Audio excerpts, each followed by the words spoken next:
Earlier this week, we discussed the loop, the mental replays that happen after difficult conversation, and how it destroys your business energy. Today, let's discuss breaking that loop and redirecting that energy towards something that is yours to build. Hi, I'm Tiffany Zehara and the kitty cat Milo. And I specialize in bringing humanity back into business by stopping the compartmentalization and bringing your whole self into your work so that you can confidently do what you are here to do in this world. When you catch yourself in the spiral, try this. Name it aloud. I am trying to control an outcome that is not mine to control. Speaking it can be enough to create that distance and pause, to be able to see what's actually occurring in a situation instead of just being caught up in all of that emotion that keeps you in that loop, keeps you in that fog. Declare the conversation complete. No, I understand. This is way harder than it's being made out to be. Just, it's not resolved. It's not perfect, but it's complete. Identify what you actually needed, even if it wasn't received, because that clarity belongs to you and it can be enough. Give yourself what you needed in that moment. If you needed firmer boundaries, say that and remember that for the next instance, empowering yourself for the future, learning from what that conversation kept looping. The boundaries is probably my biggest one with my family that I see repeated in other areas because I'd been tasked for so many decades with making others happy and saw myself as a failure if I couldn't uphold this, because that's kind of what was having me believe what I was meant to believe. Even when I was very little, at a time when this should not have been placed on me.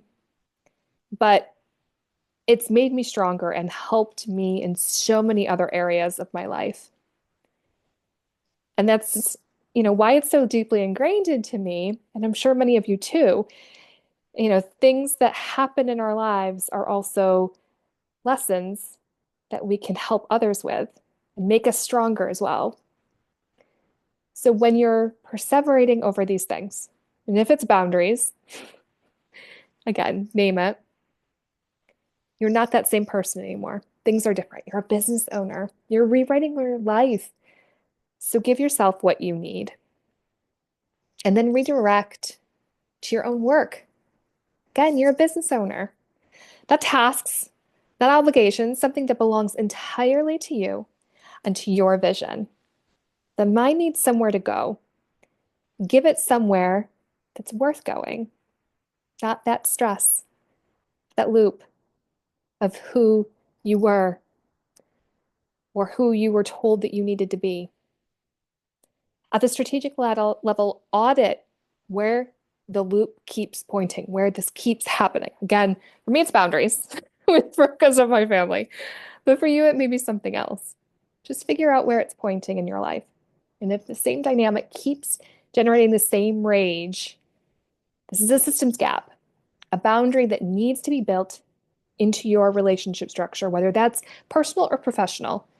Just not having it be that willpower because it can be depleted throughout the day.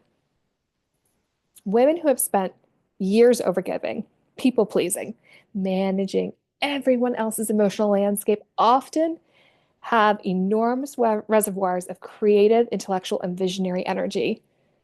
The energy does not disappear into the people pleasing, it gets misdirected. The loop is that misdirection made visible.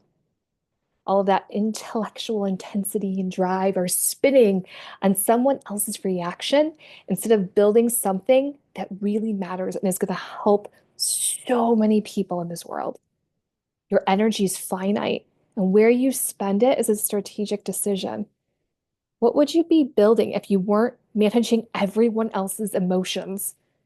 What offer, what piece of content, what vision for your work has been waiting quietly for you to stop spending yourself on people and conversations that were never going to give you what you needed? Perimenopause has a way of burning away what is no longer sustainable. The rage is part of that fire, and it's pointing at that leak. Your job is not to put out the fire, it's to plug the leak and redirect the heat towards something that deserves it, someone that deserves it, your community, your clients, the people that really need you. This is what integration looks like from the inside, not the absence of difficulty, but the redirection of your energy towards what is actually yours to build. If you want more resources or tools, check out the link in the description, and I will see you in the next video.